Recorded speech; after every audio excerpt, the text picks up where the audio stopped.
오늘 또 예배당에 나오시고 또 영상으로 예배드리는 우리 모든 성도들을 주의 이름으로 사랑하고 축복합니다.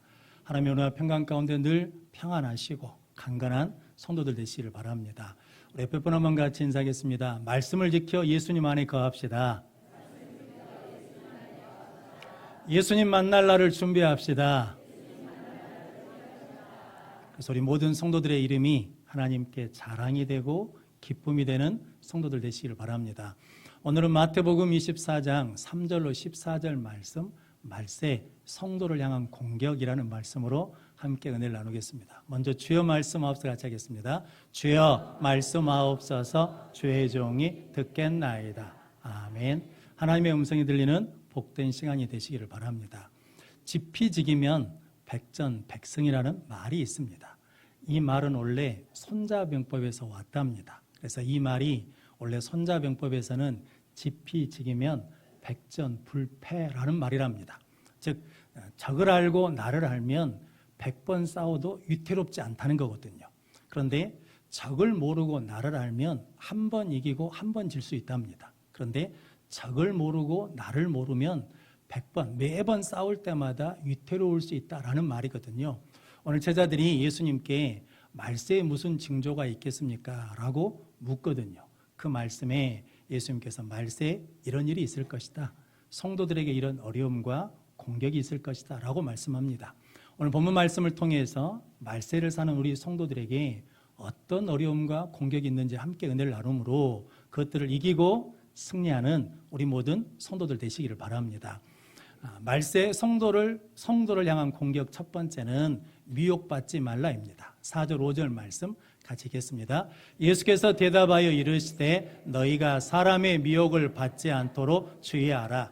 많은 사람이 내 이름으로 와서 이르되 나는 그리스도라 하여 많은 사람을 미혹하리라. 아멘. 말세를 산다 그러면 세상이 너무 악해서 말세라고 하는 경우가 많은데 실은 성경에서 말하는 말세는 예수님이 우리 죄를 위해서 십자가에 달려 죽으시고 3일 만에 부활하시고 승천하셔서 내가 다시 오시겠다고 약속하셨거든요. 그러니까 다시 오실 주님을 기다리며 사는 것이 뭐냐면 말세를 사는 성도의 삶입니다. 그런데 말세가 되면 나타나는 첫 번째 현상이 있는데 많은 사람이 우리를 미혹한다는 거죠. 그래서 예수님께서 사람의 미혹을 받지 않도록 주의하라. 많은 사람이 내 이름으로 와서 내가 그리스도로 하여 많은 사람을 미혹한다라는 거거든요. 우리나라에 내가 예수다고 한 사람이 수십 명 있다라고 그러거든요. 즉 뭐냐면 미혹이라는 말이 헷갈리게 하다, 헤매게 하다, 길을 잃어버리다라는 의미인데 미혹한다는 것은 진리에서 떠나게 만드는 겁니다. 즉 뭐냐면 우리가 믿음에서 떠나게 하고 예수에게서 떠나서 멸망받게 하려고 미혹한다는 거죠. 그러니까 성도는 미혹을 받으면 안 된다는 거죠. 예수님께서 요한복음 10장에 도둑이 오는 것은 도둑질하여 죽이고 멸망시키러 왔다는 거죠. 즉 마귀가 거짓 선지자가 그리고 미혹하는 자가 와가지고 우리 믿음을 빼앗아요. 우리의 은혜를 빼앗아. 그래서 우리를 뭐하게 한다는 겁니까? 죽이게 한다. 멸망시키러 왔다라는 거거든요. 성도님께서 우리는 어떤 일이 있어도 하나님에게서 떨어지면 안 됩니다.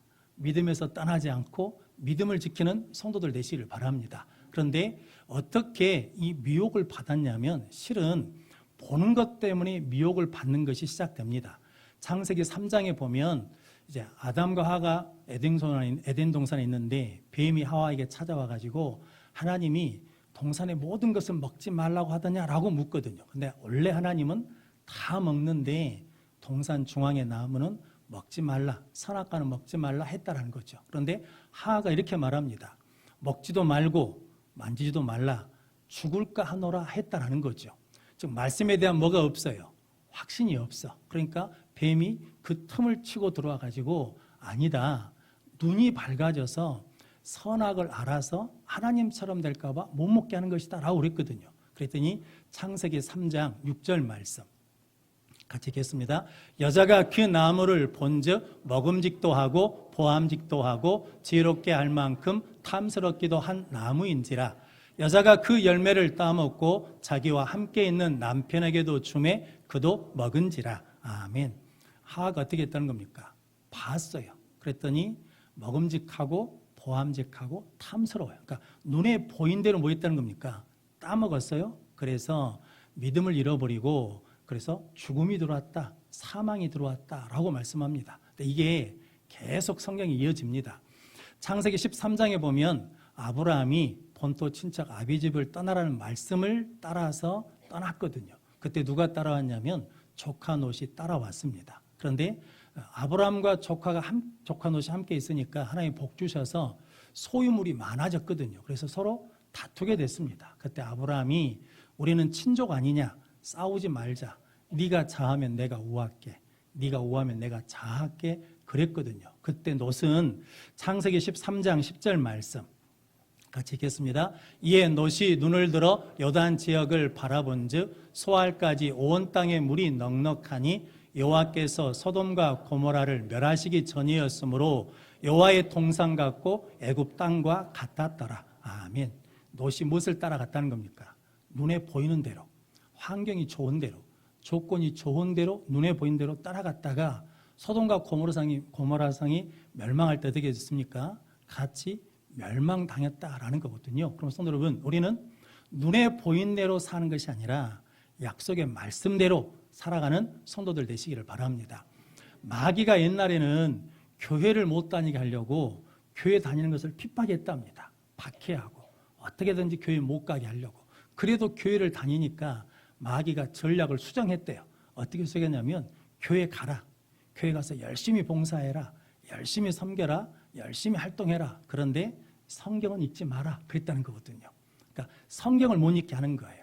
성경을 안 읽어도 된다라고 생각하게 만든다는 거죠. 그래서 예배만 드리고 가요. 성경 말씀 없이 열심히 봉사하고 섬겨요. 그러다 보니까 무엇을 몰라요? 미혹을 받는지 안 받는지를 몰라. 영적 분별력이 없어. 이것이 진리인지 아닌지를 모르게 한다라는 거거든요. 그럼 성도 여러분, 우리는 눈에 보이는 것을 쫓아가는 것이 아니라 하나님의 말씀대로 따라가고 순종하기 위해서 말씀을 알아야 될 줄로 믿습니다. 그래서 모든 성도들이 말씀을 읽고 듣고 지켜서 말씀으로 무장해서 미혹을 받지 않고 승리하는 성도들 되시기를 바랍니다.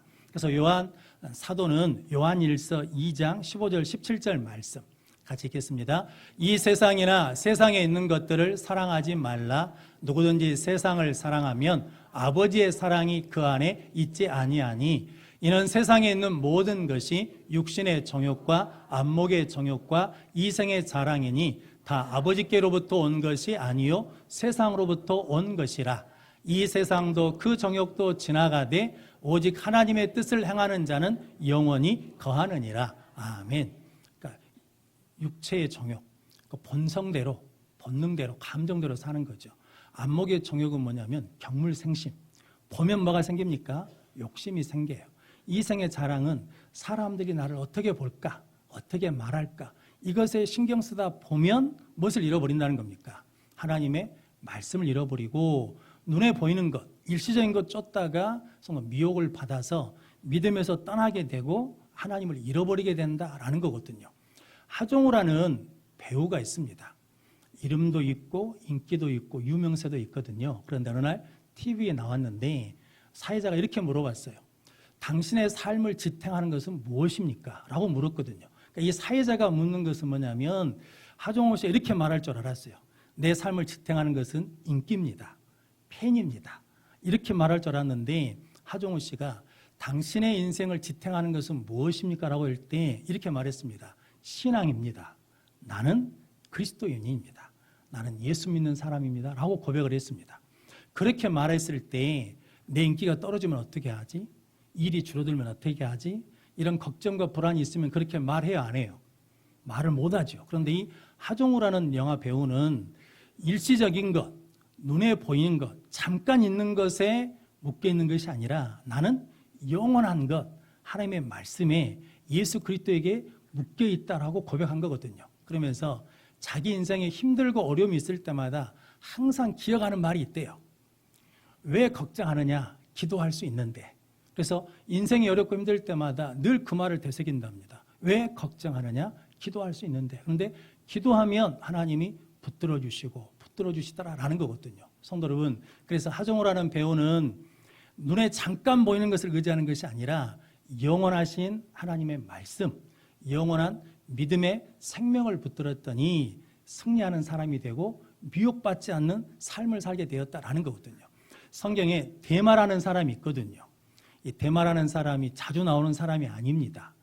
바울이 골로새 교회와 빌레몬서에 나의 동역자라고 자랑했던 사람입니다. 그러니까 바울이 초창기에 전도 선교를 다닐 때 함께 따라다니고 동역했던 사람이거든요. 그런데 디모데후서 4장 10절에 보면 데마가 세상을 사랑하여 나를 떠났다라고 말하거든요.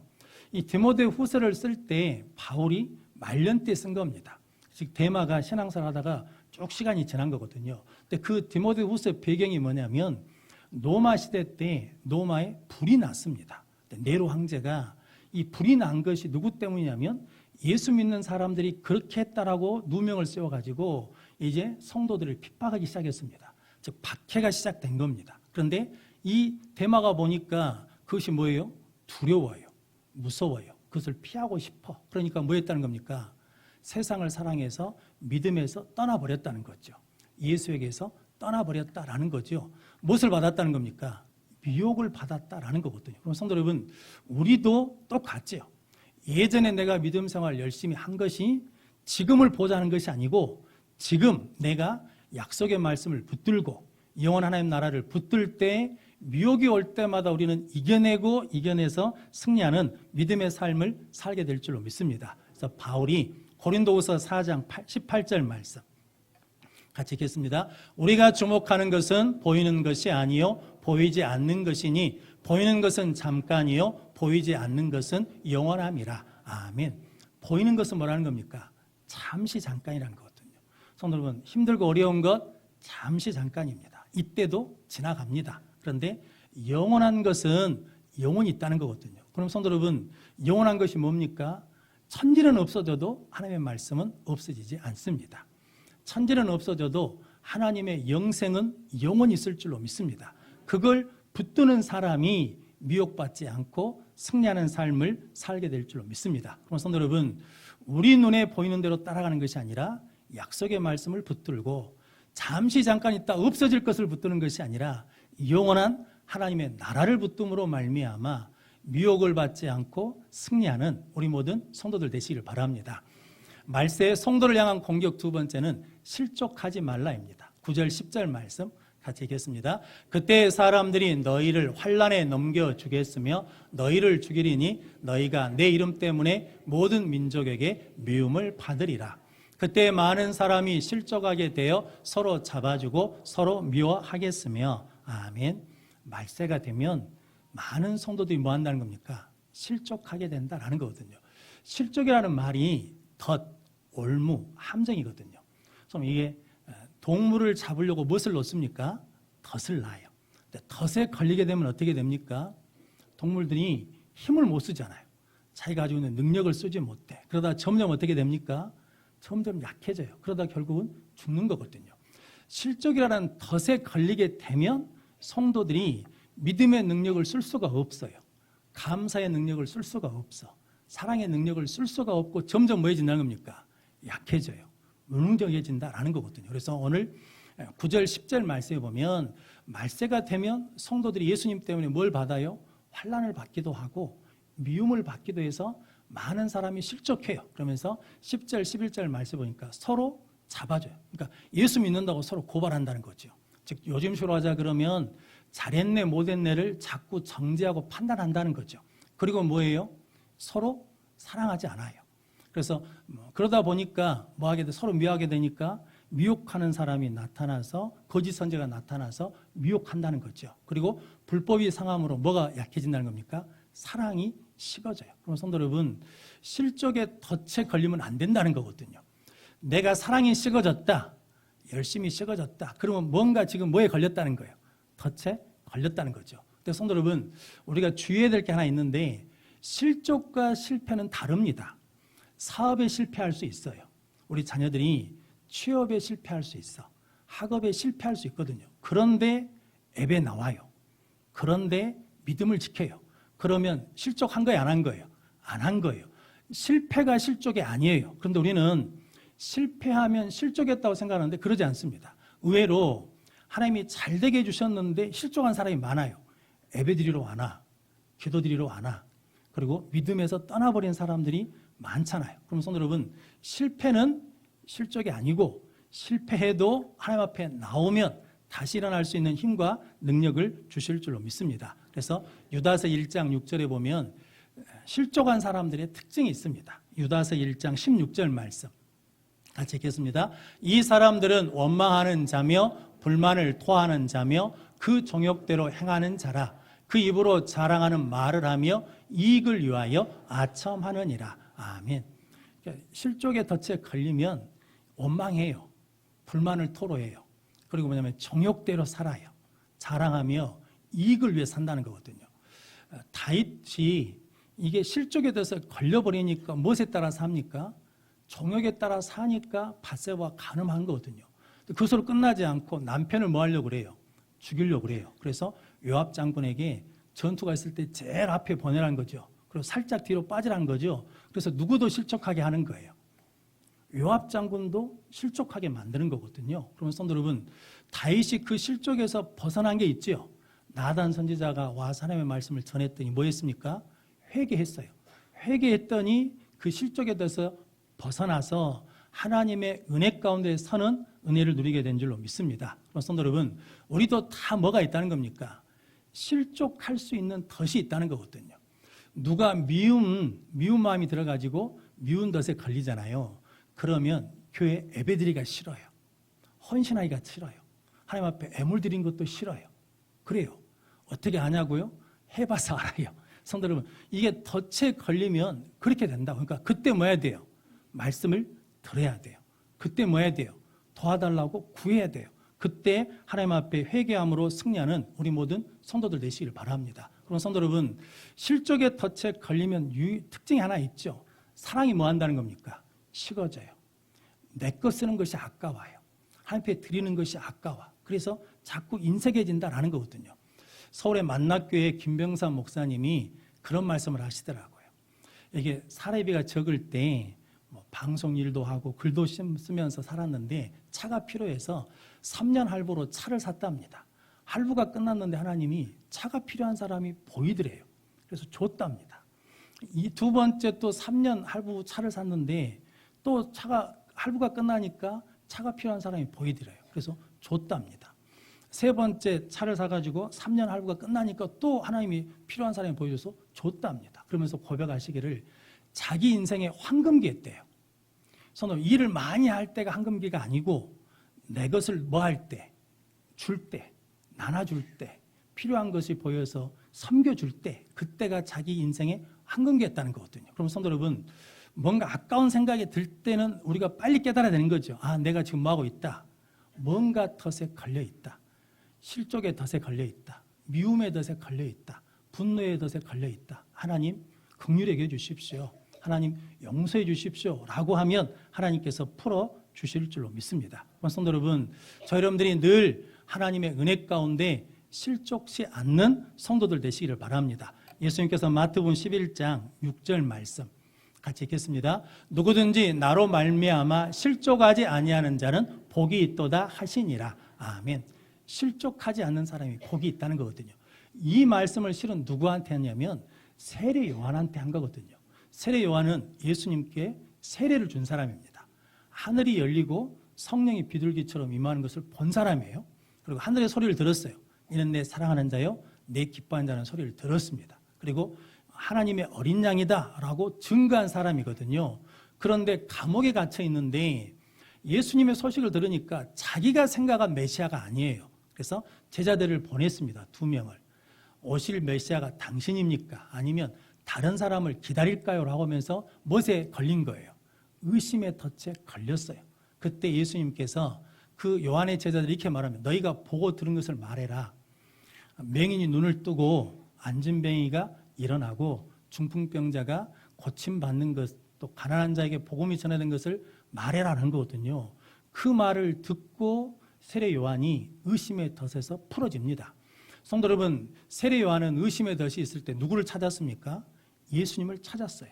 말씀을 뭐 했어요? 받았어요. 들었어요. 그 말씀을 믿었어요. 그랬더니 풀어지는 은혜를 누리게 된 줄로 믿습니다. 성도 여러분, 우리도 십자가 단단히 붙들면, 예수 붙들면, 말씀 붙들면 이렇게 풀어지는 은혜를 누리게 될 줄로 믿습니다. 성도 여러분, 예수님께서 야이로 회당장 야이로의 딸이 죽었을 때 달리다고 하면서 소녀야 뭐라는 겁니까? 일어나라. 누가복음에서는 나인성 가부의 아들이 관에 실려서 지금 장례 나가는데 멈춰놓고 소녀야 일어나라. 나사로가 나흘이 지나서 죽은 지 나흘이 지나서 썩은 냄새가 나는데 나사로야 나오라 라고 이렇게 뭐 했습니까? 전부 다 일으켜 주셨습니다. 풀어주셨거든요. 그래서 우리가 예수께 묶이면, 예수를 붙들면 이렇게 일어나고 풀어진 은혜 가운데 승리하게 될 줄로 믿습니다. 우리 모든 성도들이 그렇게 승리하는 성도들 되시기를 바랍니다. 그래서 바울과 실라가 사도행전 16장에 예수님 때문에 감옥에 갇혔잖아요. 발과 손에 착고가 매였거든요. 그때 그들이 뭐 했습니까? 밤이 새도록 기도하고 찬송했더니 착고가 풀리고 옥문이 열렸습니다. 우리도 기도하고 찬양하면 하나님이 그렇게 풀어주시는 은혜를 누리게 될 줄로 믿습니다. 그래서 우리 모든 성도들이 실족치 않는 복 있는 성도들 되시기를 바랍니다. 그래서 오늘 13절 말씀에 끝까지 견디는 자가 구원을 받으리라. 끝까지 믿음의 자리 지키는 사람, 끝까지 기도의 자리 지키는 사람, 끝까지 예배의 자리를 지키는 사람이 승리한다라고 말씀합니다. 주영훈이라는 작곡가, 가수가 있거든요. 이분이 방송에도 자주 나오시는 분이신데 아버지가 목사님이십니다. 근데 이 아버님이 신장 투석을 하고 신장 이식까지 했어요. 그래서 나이가 드시니까 약해지셔가지고 귀도 안 들리고 앞도 안 보여요. 위기 상황이 오니까 장례식을 준비했답니다. 그런데 그 고비를 넘기셨대요. 그런데 이분 고백이 감사하게 아버지가 그런 만신창이가 된 몸인데도 불구하고 나갔다 들어오면 항상 기도하시대요. 누구를 해서 기도하냐면 우리 주영훈이, 하나님, 우리 주영훈이 무슨 기도를 하신지는 모르겠대요. 근데 항상 자기 이름을 불러주시더라는 거죠. 그러면서 본인이 생각했대요. 딸이 셋이 있는데 나도 딸들을 위해서 저렇게 기도할 수 있을까라고 하면서 믿음을 세우고 굳게 서게 됐다라는 거거든요. 이 주영훈 씨 아버님은 병에 덫에 걸리는 게 아니죠. 병은 있어요. 그런데 그 덫에 걸리지 않고 끝까지 뭐 한다는 겁니까? 기도하고 구하는 믿음의 삶을 살게 되었습니다. 그래서 바울이 고린도후서 4장 8절로 9절 말씀 같이 읽겠습니다. 우리가 사방으로 우겨쌈을 당하여도 쌓이지 아니하며 답답한 일을 당하여도 낙심하지 아니하며 박해를 받아도 버림받지 아니하며 거꾸로 트림을 당하여도 망하지 아니하고. 아멘. 예수님을 모시고 있으면, 예수님을 붙들고 있으면 성도 여러분, 답답한 일을 당해도 뭐하지 않아요? 답답하지 않아요. 사방으로 우겨쌈을 당해도 성도 여러분 갇히지 않는다는 거거든요. 즉 이 바울은 우리가 예수를 붙들면 뭐하지 않는다는 겁니까? 어떤 상황에서도 실족하지 않는다는 거거든요. 거꾸로 틈을 당해도 우리는 뭐예요? 망하지 않아요. 다시 일어나는 능력 있는 삶을 살게 될 줄 믿습니다. 성도 여러분, 저 여러분들이 실족지 않도록 십자가 단단히 붙잡고 예수를 또 붙잡고 늘 승리하는 우리 성도들 되시기를 바랍니다. 그래서 베드로후서 1장 10절 말씀 같이 읽겠습니다. 그러므로 형제들아 더욱 힘써 너희 부르심과 택하심을 굳게 하라. 너희가 이것을 행한즉 언제든지 실족하지 아니하리라. 아멘. 실족하지 않는 방법이 있는데 우리를 부르시고 택하시면 어떻게 하라는 거예요? 굳게 하라는 거거든요. 목사로 부름 받았으니까 그 부르심대로 뭐라는 겁니까? 굳게 살라는 거죠. 장로로, 권사로, 안수집사로, 성도로 불러주셨으니까, 택해 주셨으니까 그 일에 열심을 내면 실족치 않는 능력의 삶을 살게 될 줄로 믿습니다. 성경이 66권이거든요. 그런데 그 성경 66권 중에 40권이 사람의 이름으로 제목이 되어 있습니다. 그런데 그 40권 중에 여자 이름으로 된 성경이 2권 있거든요. 에스더서와 룻기입니다. 에스더는 포로로 잡혀갔다가 왕비가 되어가지고 민족을 구원한 별처럼 쓰임 받은 사람이거든요. 룻은 모압 이방 여인으로 시어머니 따라왔다가 룻이 한 일이 뭔지 아십니까? 이삭 죽기 했어요. 시어머니 공양했어요. 우리 시로 하자 그러면 그냥 가사일 한 거예요. 가사일 한 거. 그런데 성도 여러분, 그 룻이 뭐가 됐습니까?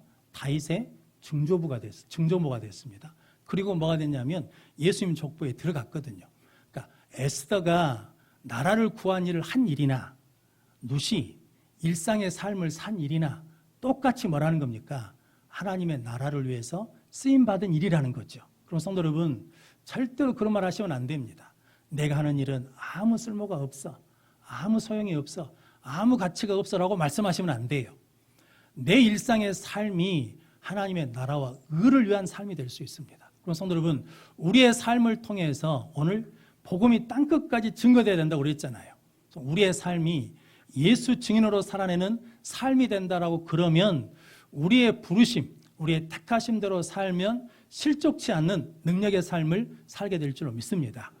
말세를 사는 우리에게는 반드시 뭐가 있다는 겁니까? 미혹하는 것이 있어요. 실족하는 것이 있다는 거죠. 근데 그때마다 눈에 보인 대로 사는 것이 아니라 약속의 말씀을 붙들고 잠시 잠깐이면 없어질 것을 붙드는 것이 아니라 영원한 것을 붙들면 미혹받지 않을 줄로 믿습니다. 또한 우리에게 실족의 덫이 걸릴 수가 있거든요. 그때마다 예수 이름으로 회개하고 말씀을 붙들고 하나님 앞에 예배하고 기도하면 풀어주셔서 실족치 않는 능력의 삶을 살게 될 줄로 믿습니다. 그래서 우리를 부르신 대로 택하신 대로 살아내면 그 일이 하나님의 나라를 세우고 하나님의 구원을 이루는 역사가 될 줄로 믿습니다. 이 말세의 그 모든 공격을 말씀과 사랑으로 이겨내며 승리하는 우리 모든 성도들이 되시기를 주님의 이름으로 축원합니다. 기도하겠습니다. 거룩하신 아버지 하나님, 감사합니다. 이 시대를 살아가는 우리가 겪게 될 일이 무엇인지를 말씀해 주셔서 감사합니다. 아버지 하나님, 우리는 영원하신 약속의 말씀을 붙들고 나가게 하시고 끝까지 예수 십자가 단단히 붙들어서 죄에서 자유함을 누리는 실족치 않는 능력의 삶을 살게 하여 주옵소서. 예수님의 이름으로 기도하옵나이다.